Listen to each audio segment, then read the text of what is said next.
Please listen carefully.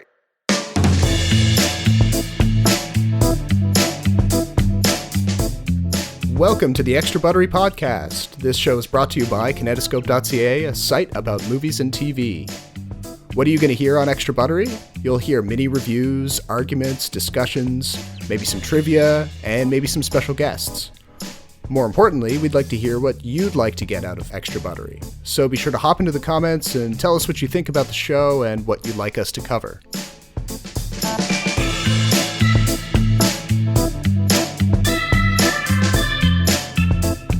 My name is Robert Snow, and I'm here with my co-host, Jason Chen. Hey, Jason. Hey, Rob. How's it going? It's going all right. It's been a few different things that have broken in the movie industry this week. Yeah, that's true.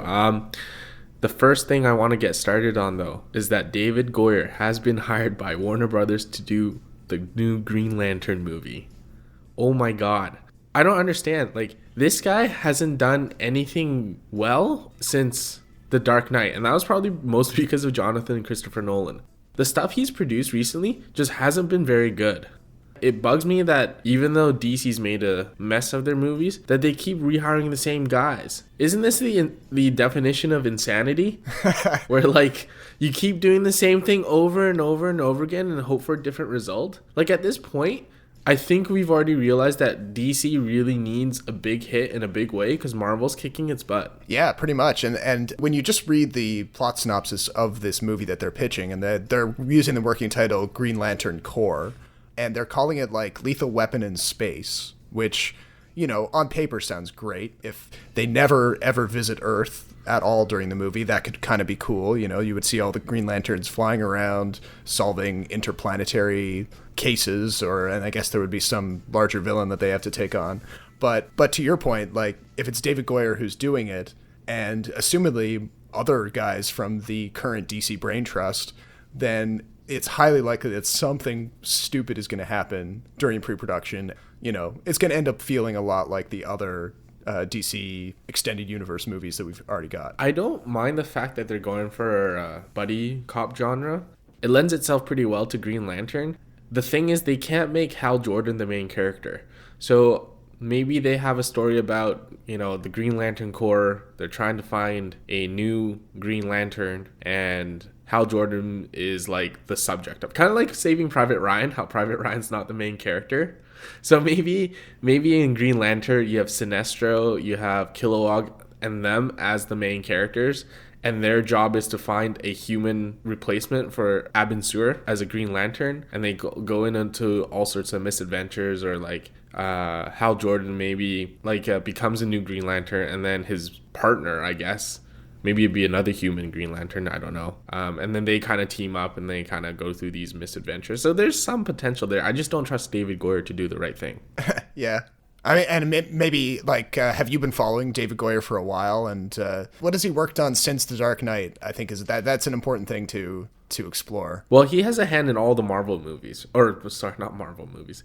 All the DC movies, right? So he had a hand in Batman v Superman as well. His stuff goes back to Blade with, like, Wesley Snipes, like 15, 20 years ago now. Wow, everything's 15, 20 years ago now. But, like, he's always been decent.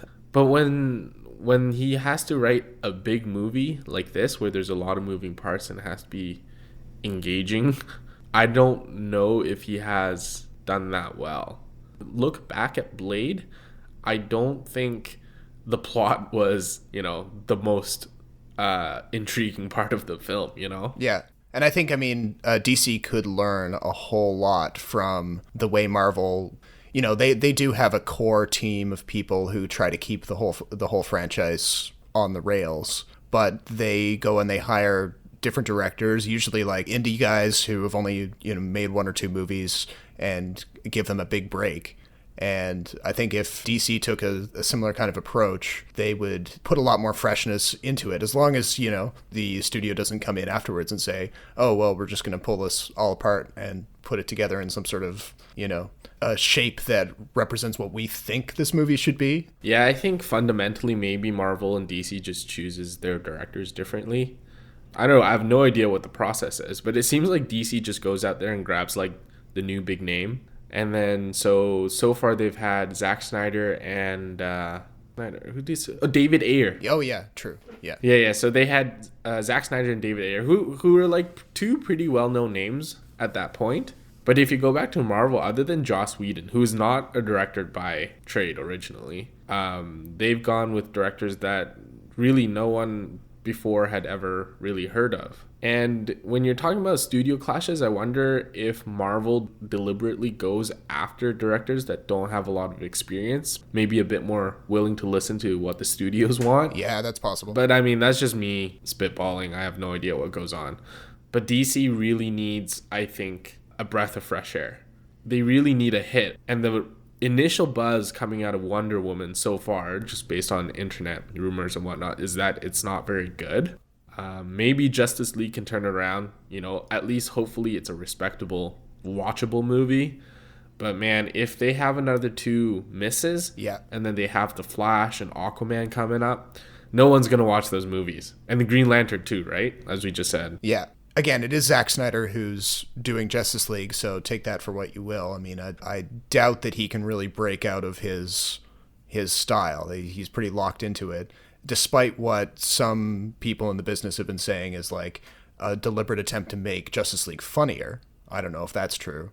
But if they take this too far, they are eventually going to run into a situation where the built-in fandom for the characters and seeing them for the first time on screen isn't going to be enough to get a load of people out to the theater and actually make back the budget. Mm-hmm. Let's move into a couple of other stories that sort of popped up. Yeah, so go for it. Well, I guess we can stay with the whole superhero theme by talking about the Defenders.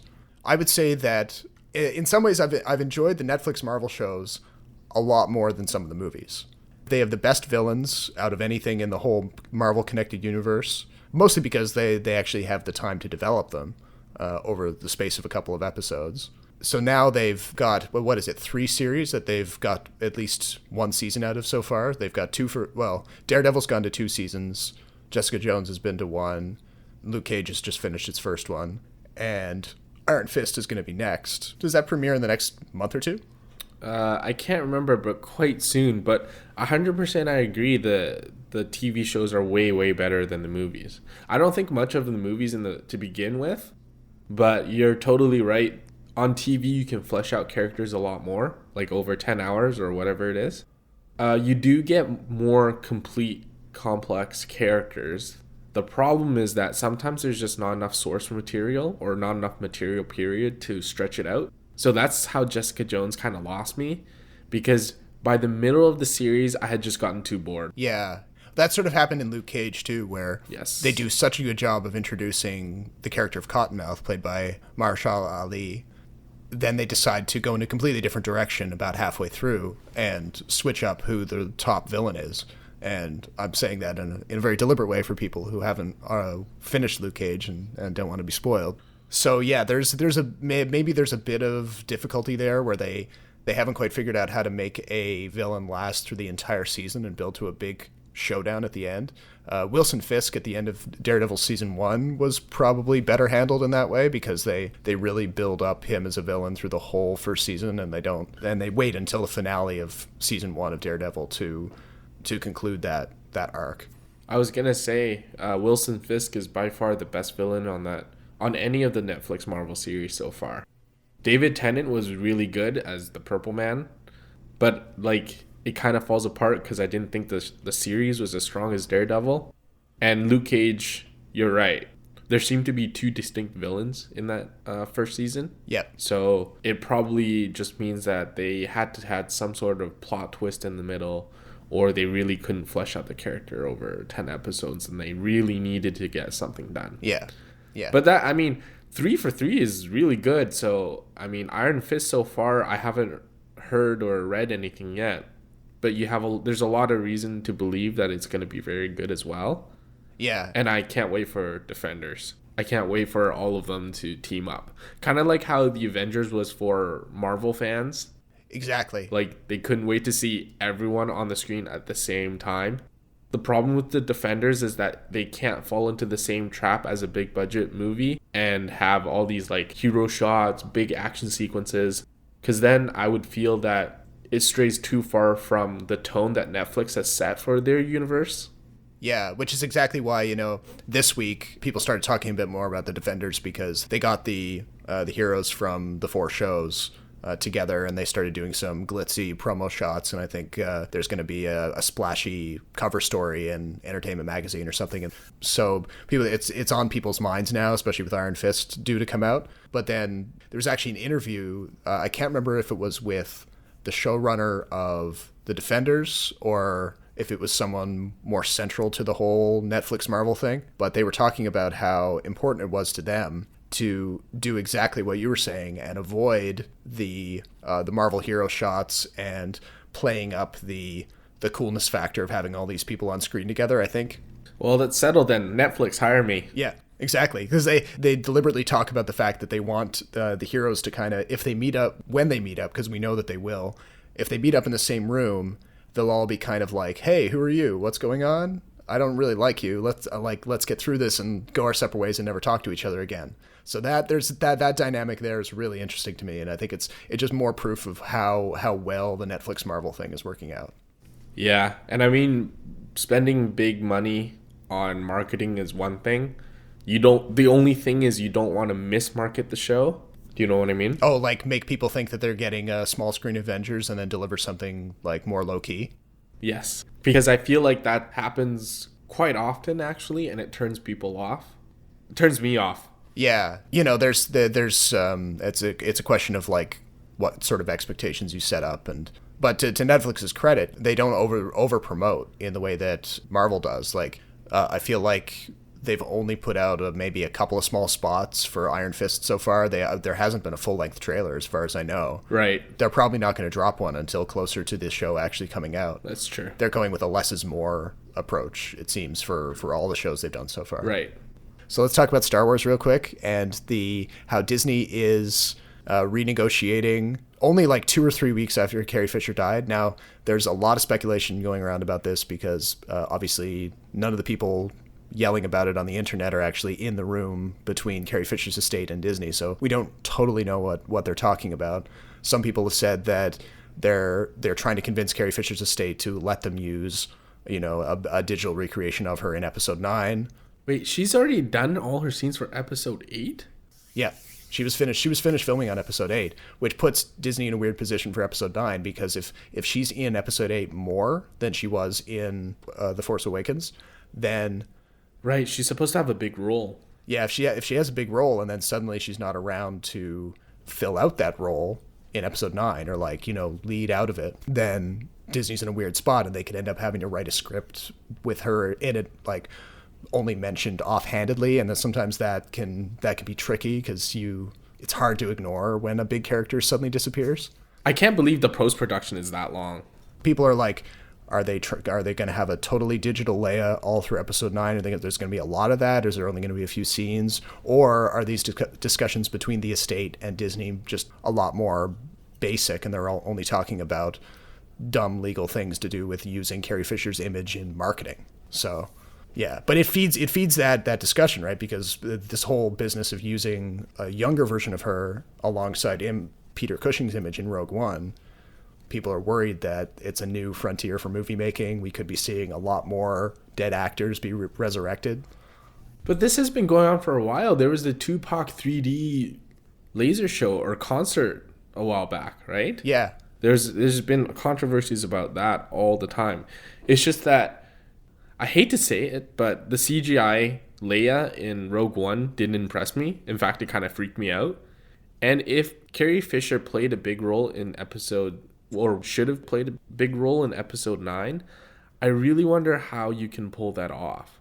You'd see CGI Carrie Fisher so much, it might just turn you off the entire movie. A little bit is okay, but when you're bombarded with it, it might turn people off. Yeah, for sure. And the other thing is too, like, I don't know if you know this, but Disney got I think it was 10 million. No, it's 50. Insurance money. Yeah, it was actually the biggest insurance payout in history for that sort of thing happening. Yeah, so clearly this was already something that people had thought of before. It's not uncommon for the industry to do this, though. Yeah. But it'll be really interesting to see how it goes. I mean, this is just another one of those big challenges that this Star Wars trilogy is having right now.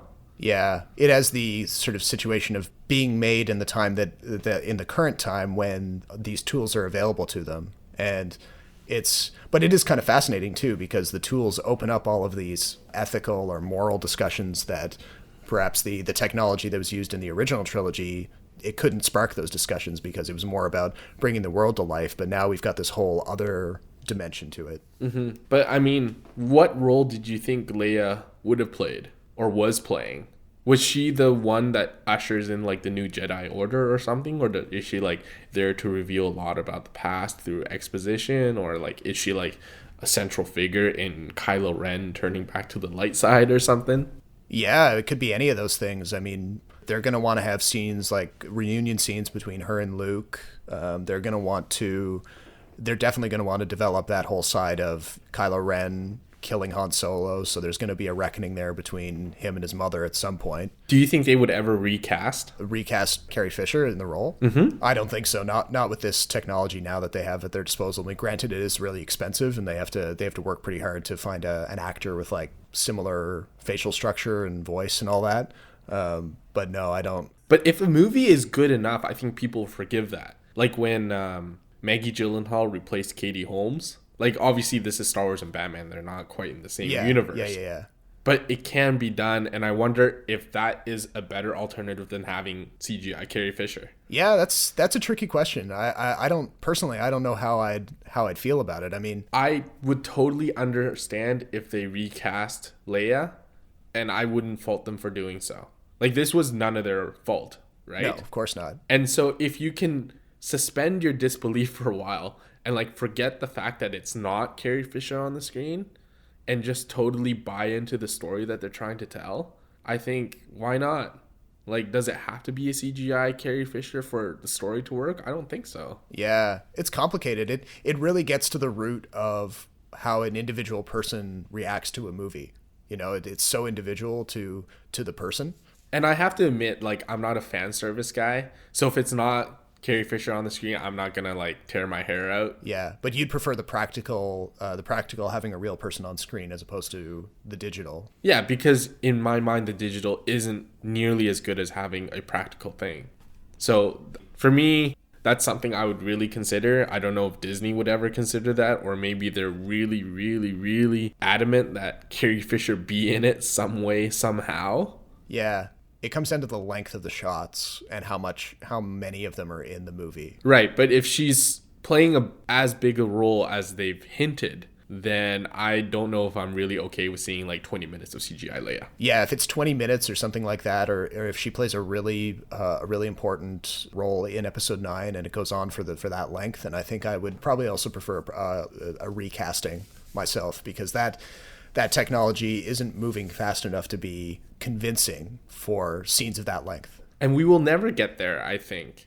I think we as humans are just trained to spot what's fake and what's real. Yeah. So no matter how good the CGI is, there's always a part of us that knows it's instinctively that it's not real. Yeah, that's an important part of it for sure. That's why movies look dated. Like old movies with old CGI look very dated. And I'm thinking that in a couple years that Leia in Rogue One is going to look super, super, super dated. Oh, yeah. I mean, just today, in fact, I was going back through, I was watching an interview with Brian Blessed, who's a great British actor, and he voiced Boss Nass in Episode 1 of Star Wars. Mm-hmm. Side note, Brian Blessed's probably the best part of that entire movie.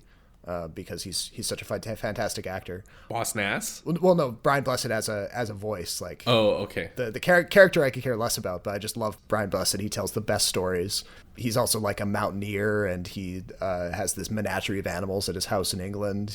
The stories about him are legion.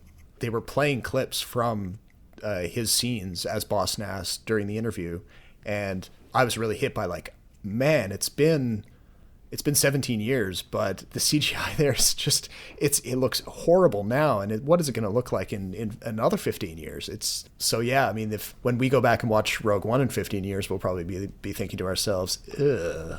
I think the tacked on CGI in the original trilogy looks worse than the CGI in the prequel trilogy. You're not wrong, yeah. I hate the fact that George Lucas goes back and retouches the original trilogy all the freaking time. Yeah. There's just so many shots with like weird CGI animals and stuff that just clearly don't belong and feel tacked on. Yeah, definitely. And I think he did the same with parts of Phantom Menace. I could be wrong. Oh, for like a later release of it? Yeah, but I mean the pod racer race in episode 1 is still just as good. And that was a lot of CGI, right? Yeah, but the pod racer race, it was the whole world was CGI, so I think it all worked better. It was always the scenes where the CGI was pasted in over a real life shot that it started to fall apart. Mm-hmm. But he did go back and he put in a digital Yoda in place of the puppet that they shot with Ewan McGregor.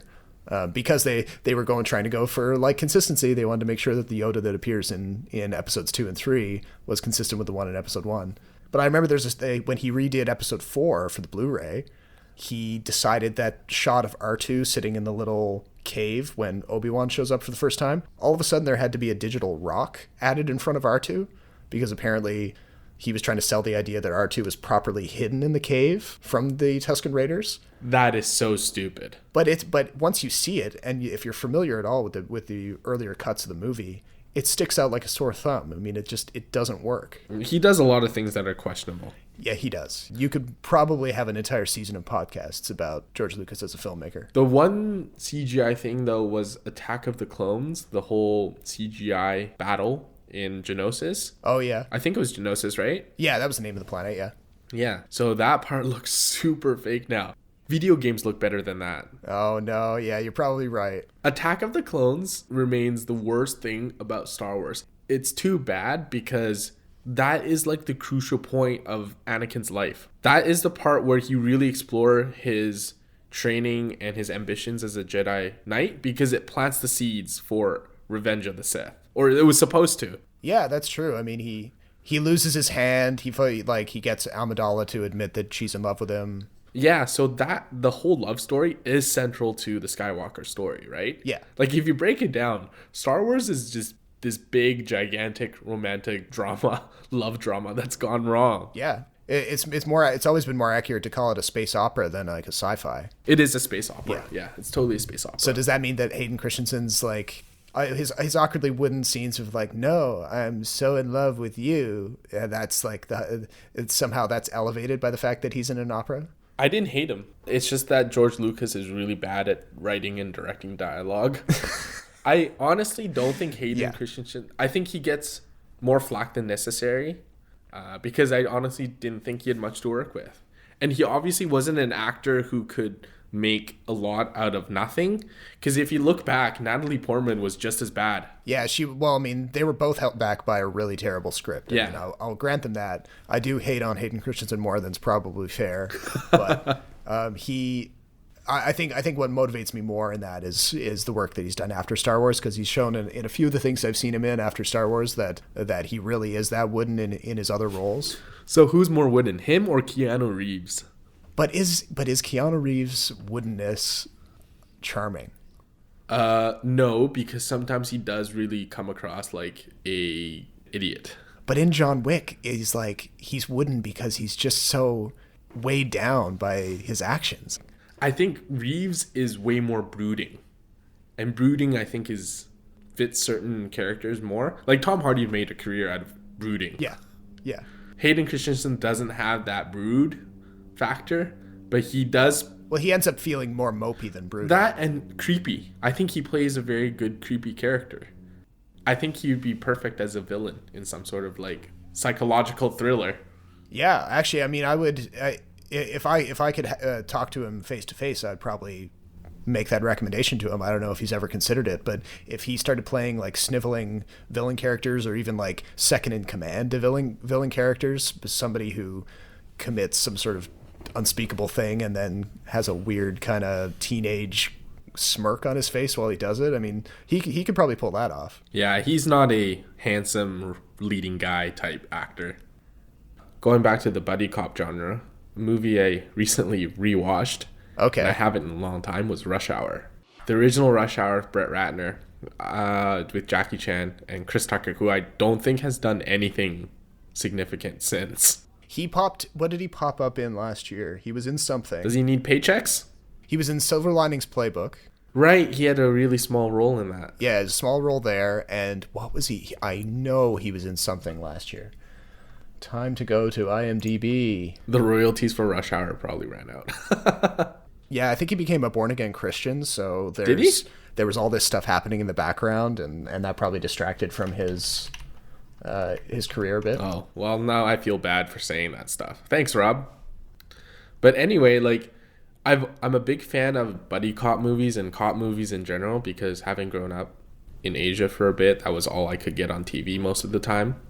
Oh, and you just wanted to kind of like rewatch it and remember when Brett Ratner wasn't a bad name in Hollywood. Yeah, it holds up quite well because like the gags are real. When Jackie Chan is doing the stuff on screen, none of it's faked. Like, he famously doesn't use his own stuntmen, right? Yeah, exactly. A lot of the action is quite simple, but it works. And there's not a lot of CGI either. It's just funny to watch the movie from today's lens, because there are quite a few jokes in there today that I don't know if it would fly. Yeah. So there's this part where Jackie Chan and Chris Tucker are going to see one of Chris Tucker's informants. And it's in this part of town that's predominantly black. And or before they go in, Chris Tucker turns to Jackie Chan and he says, "Just act cool and follow what I do." So Chris Tucker walks into the pool hall and then he starts greeting people. But when Chris Tucker greets his buddies, he drops the N-bomb like it's nothing. And Jackie Chan does the same thing afterwards, just totally innocently, because he's totally just following what Chris Tucker told him to do. And the black guy gets pissed and like the whole fight scene ensues. I was thinking to myself, like, I really wonder if that joke would ever fly today, considering how sensitive people are. Yeah, that's a good question. Because it's a movie about a black guy and an Asian guy, there's obviously a lot of racist jokes in there. And not as crude as Sausage Party, but it deals with stereotypes that are very reflective of real life. Yeah, that's a fine line to walk, and like I think one of the reasons why I don't rewatch many comedies myself is because I often find that when I go back, I'm like, oh well, I'm in like a different headspace now than I was when I saw this movie the first time. But it's still funny. Yeah, I don't have anything wrong with it. I just think it would have been received a lot differently today. Yeah. But I'm glad you mentioned the fact that Jackie Chan's attitude towards the stunts and simplicity over, complex, the hyperkinetic editing that we see so much of now. Yeah. People don't realize that when Jackie Chan does a stunt or does a fight move, he takes like hundreds of takes. Oh, yeah. It's super time consuming. The one thing that I'm not too sure on, though, like, because the Rush Hour movies were made by Brett Ratner, there was this excellent video essay I found a little while ago by that guy that Tony Joe. Oh yes, right. Who he makes the YouTube series Every Frame a Painting. Yeah. Yeah, I think he's a Vancouverite actually. So yes. Yeah, but he did a bit on Jackie Chan and action comedy, and he talks about how American movies that Jackie Chan has made actually hold him back from the fully realized action comedy that Jackie Chan is so good at in his Hong Kong movies. Jackie Chan ends up being too Americanized by being in movies in the States, and they end up cutting them in a way that he would never cut them himself if he were directing. Yeah, that's partly true. One thing is, when Jackie Chan made Rush Hour, he was already a very well-established movie star in Asia, and so he was a bit older when he came over, so he couldn't do some of the things that he could have done at his peak. Some of the gags in Rush Hour, if you're familiar with Jackie Chan's work, is a repeat of the gags he's had in other movies.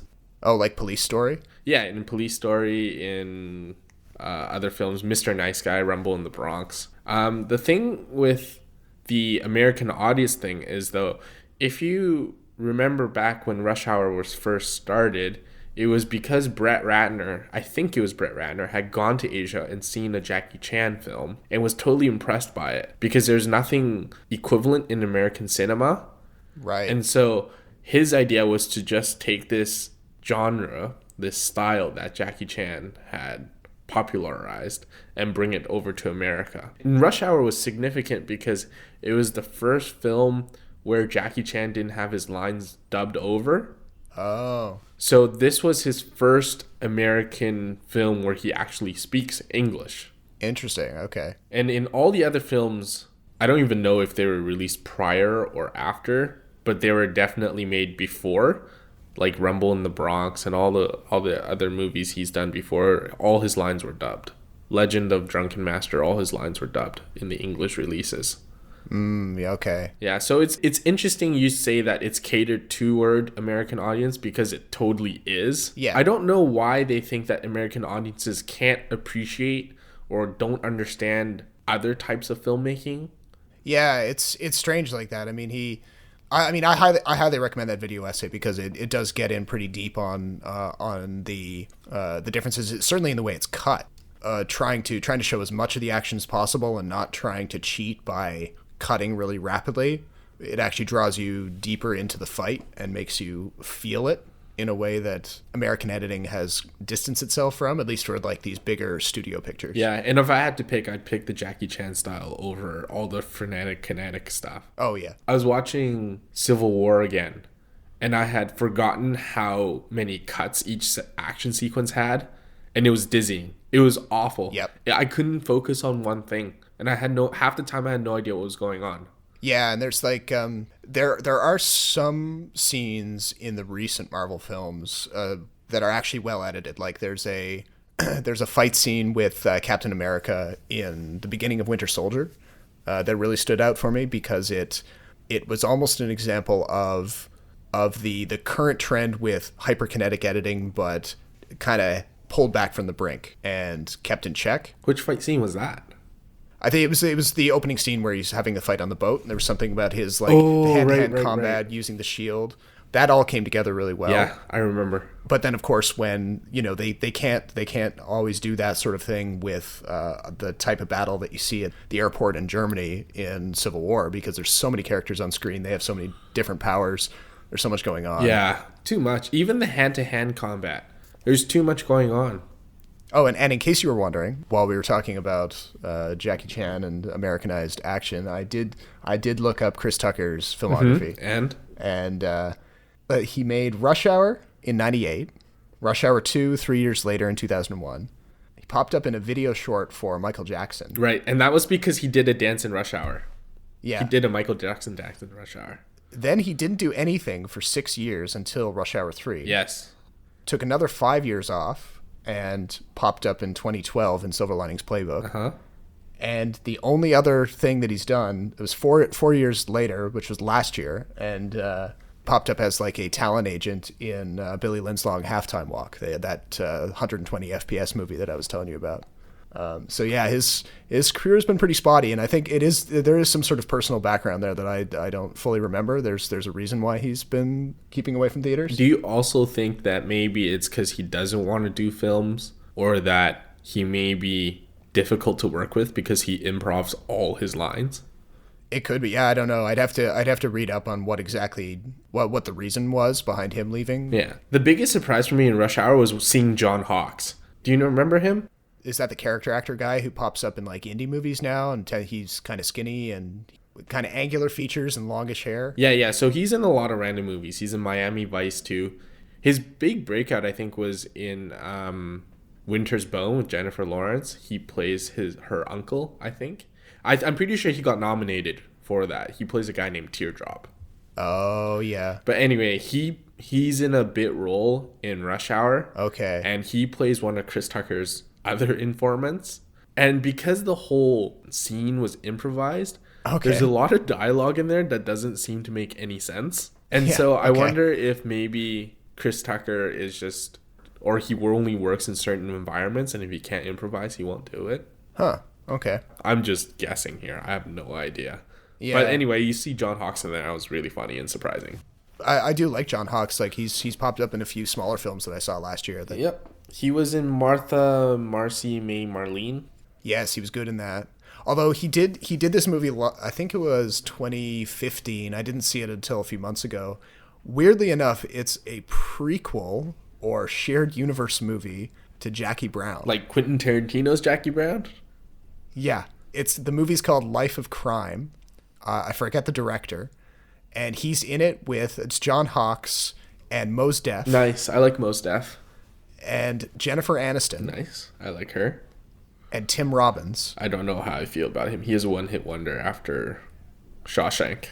Yeah. Well, I mean, I'm just listing the cast at this point, but Mos Def, the connection to Jackie Brown is that Mos Def is playing the Samuel L. Jackson character from Jackie Brown. This guy who, in Jackie Brown, is like, by the end of it, he's a barely contained sociopath who's like killing people indiscriminately.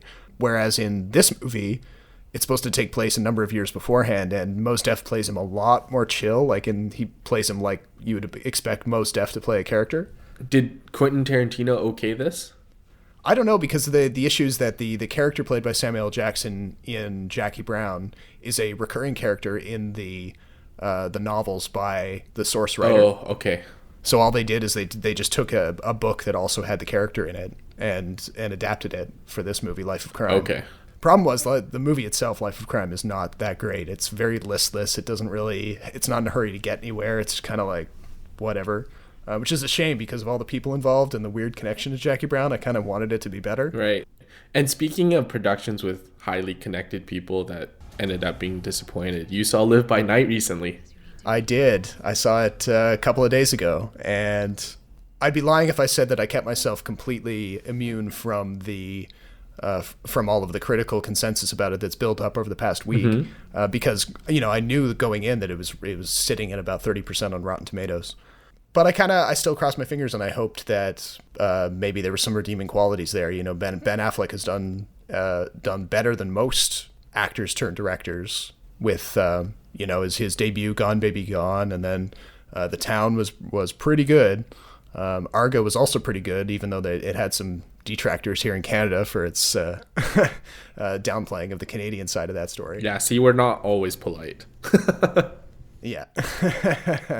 But yeah, I mean, Argo was a Oscar darling, and it won 3 awards, including Best Picture. So after a couple of years, he comes back with this movie Live by Night, which is an adaptation of a Dennis Lehane novel. Dennis Lehane. And Dennis Lehane, okay. He did Mystic River. Mystic River was amazing. Yeah, like Mystic River. Gone Baby Gone is actually another Dennis Lehane novel. I still think that's Affleck's best film. Well, yeah, like I was going to say, like you have a source writer, Dennis Lehane, whose work has been successfully adapted 2 or 3 times in the past, and Ben Affleck comes in, and I don't know if it was the screenplay, because he has sole screenwriter credit on this one. Mm-hmm. So I don't know if the screenplay needed more work, or if something happened and he tried to, like, it got messed up in editing and he tried to save it. But essentially, one of the core problems is that the main character that Ben Affleck plays is just a bore. He floats through the movie. He's doing all of these typical gangster things, like he takes over the Florida operation of the Italian mob that's based in Boston. And he's shooting up places, he's solidifying the mob's power, but he's just stone-facing it the whole time. Like, there's no emotion, there's no reason to care about him other than the fact that he's good at being a gangster. With that issue from the get-go, it tries to bounce between social issues. It decides that for a period of time it's going to be all about racism, and how Ben Affleck's character has to fend off all of these Ku Klux Klan guys who are based out of Tampa and who are upset about the fact that Ben Affleck's character is married to a black woman played by Zoe Saldana. So the movie kind of develops that angle, but at the same time it's also developing this angle about how a radical preacher pops up, played by Elle Fanning, and she's the daughter of the local police chief who tries to go out to Hollywood to become a star, but becomes wrapped up in drugs and prostitution, and then she comes back and she becomes born again, and she goes on this like Bible Belt preaching tour and threatens Ben Affleck's character's casino operation because she's getting all the locals upset about the idea of gambling. It goes down that road, and the movie's just bouncing between them, and like, it has this way of wiping its hands of these minor villains. Like, it'll develop the thread, and then it'll be like, well, and then that happened, and it'll kill off the character, or something else will happen that will allow Ben Affleck to just sort of continue being a gangster. And I mean, any director will have a misfire eventually. That's too bad. Affleck's hot streak was bound to end at some point. Like, you can't stay gold forever. Yep. Even though we've kind of come to the agreement that there's no real bad month for movies anymore, it seems like this movie was just dumped in January because it's a traditional bad film. Yeah, this one was really tricky because I remember keeping an eye on it. They put out a really nice looking trailer back in November. Warner Brothers didn't, I think it was Warner Brothers, they didn't really settle on a proper release date for the movie as soon as they should have. Some people thought that they were going to drop it late in December so that it would qualify for the Oscars. Other people were like, oh, well, if they wait much longer, they're going to have to put it in January, which always signifies that they're trying to get rid of it. But then they kind of surprised people, and they did put it into theaters ahead of December the 31st, which made everyone think, oh, well, I guess they have some confidence in it. You know, they're hoping that it'll get nominated for something. But then again, the wide release wasn't until a couple of days ago. Right. So it occupied that kind of weird transitional space between, is it a bomb or is it something that the studio hopes to get nominated for something? But it's squarely in the bomb category. It's just a mess, right? And maybe that's how they were trying to get people to go see it, trick them into thinking that it's a good movie.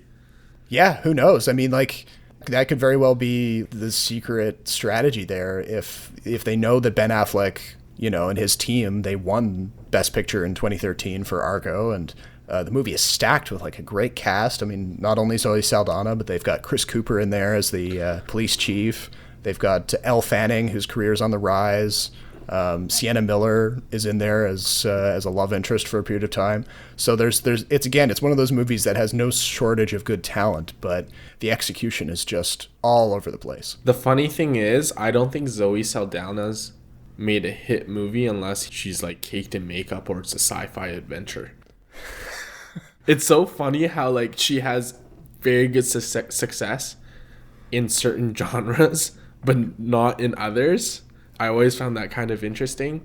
And the other thing is, like, was Argo really that good? It was very taut and it was well made, but I don't know. Maybe it was a weak year. It was a weird year because that year was notable at the Oscars for the fact that I believe it was one of the first years in a long time when Best Picture and Best Director didn't go to the same film. So they gave Best Picture to Argo, but then I believe Best Director went somewhere else. And that almost kind of signifies something too. If the Academy couldn't really make up its mind about what it thought was the absolute best film from the ones that were nominated, maybe there was something about Argo that didn't really inspire total confidence. And that was the year Ang Lee won for Life of Pi. Oh, did he win Best Director that year? Yeah. Oh yeah, and that was a bit of a surprise too. See, like the Academy was a bit split, and yeah, because there wasn't a real standout. So the other frontrunners were, the two that I remember was Steven Spielberg for Lincoln, David O. Russell for Silver Linings Playbook, and the guy who did Beasts of the Southern Wild. Oh yeah, I forget that guy's name, but yeah, and then the other one is, I can't remember, but there's one more, right? There's 5. But Best Picture that year, that was also Beasts of the Southern Wild was up for it, Django Unchained was up for it, right? Lincoln, Silver Linings Playbook, and Zero Dark 30. I actually thought none of these in any other year really had a chance to win. But of those movies, I feel like I liked Silver Linings Playbook and Zero Dark 30 the most. And Beast of the Southern Wild was really good. If I had to pick, that might be the one that I would pick to win because it was so different from all the other ones.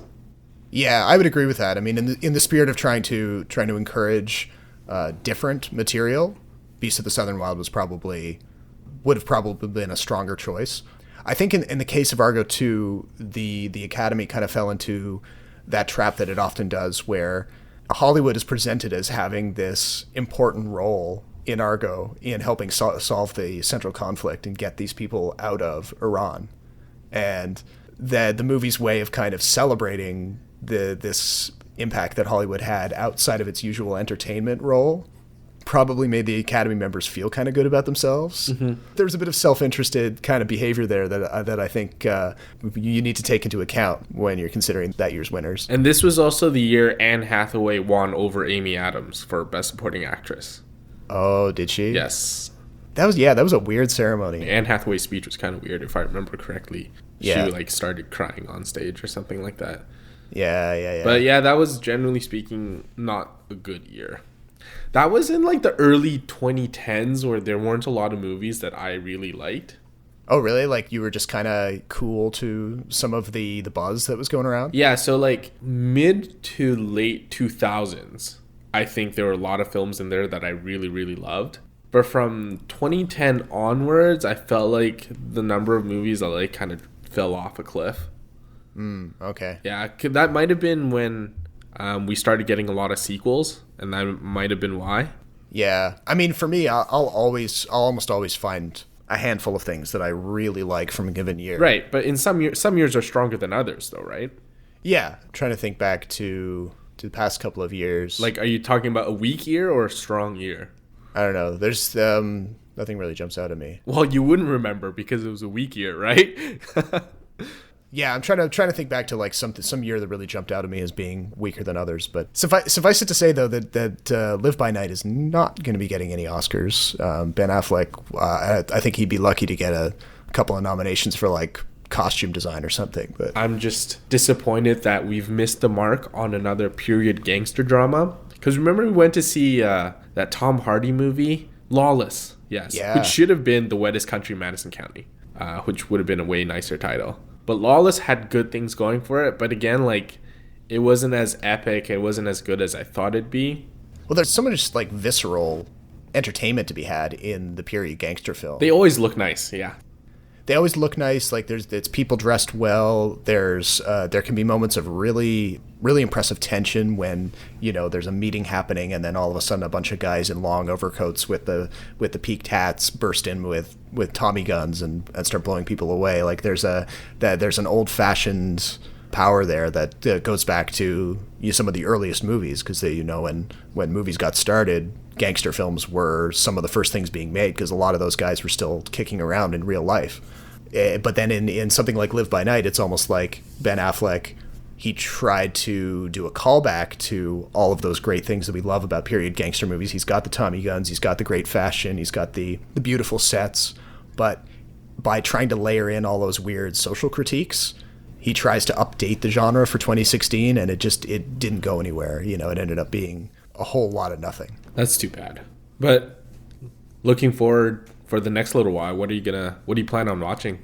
I think I'm going to try to see Silence in the next couple of days. Scorsese's new one. Yeah, I'm gonna have to make time for that too. Yeah, and I think I'm going to try to see Jackie because I know Natalie Portman is going to be nominated for Best Actress there, and she may not win. Like it might be Amy Adams or Emma Stone's year. I think it's between Adams and Stone. I think those are Yeah. the two front runners. Everyone's got a good, strong case, but I think those two probably are the two favorites. Yeah, and the nominations I think come out on the 24th. So the speculation we can fight over whether it makes sense to do predictions ahead of time, right when the nominations come out, or you can go with my method, which almost always wins me more Oscar pools, and that's to wait to the last 2 weeks. Yeah, the problem with my method is that I tend to pick films that I think it should go to. Right. But that's not what the Academy thinks. No. The Academy doesn't care what I think. No. And this is, again, why, like, maybe you appreciate the Oscars more than I do, because to me, it's just a lot of bullshit, to be honest. Well, I mean, you're not wrong there. It's a lot of makeup calls. There's a lot of politics behind it, and I don't like that. But, I mean, it is what it is, right? I mean, I can't say that I enjoy the politics behind it because I've been right there with everyone else in previous years when a movie that I really loved and thought deserved something got completely ignored at the nominations, or the award ended up going to somebody who, it was a makeup year or something that the Academy was doing, and it went over somebody. That happens all the time. We're going to have to do an episode where we go over the list of grievances we have with the Academy Awards. Well, let's see what happens on this year's thing, and we can do like a wrap-up episode where we're like, can you believe that happened? And then let's go back through all the previous years. Yeah, I'm probably going to try and catch the same movies as well. I was at the theater the other day, and I was so tempted. I was like, this close to buying a ticket to Passengers. Oh, really? Just because I was so curious, even though I'm probably going to end up not catching it at all. What else am I looking towards? Oh, there's The Founder. Right, that's out soon. The Founder opens this coming Friday, so Yep. the 20th. So that'll be. I'll probably try to see that opening weekend actually and write up a review. I've been hearing mixed things about it, so I want to see what side of the fence I end up on. Okay, all right, cool, awesome. I think we're out of time, Rob. Yeah, I think that about does it for this episode. As always, jump into the comments and let us know what you thought of the show. I'm Robert Snow. And I'm Jason Chen. Be sure to check out kinetoscope.ca. Thanks for listening. We'll talk to you guys next time.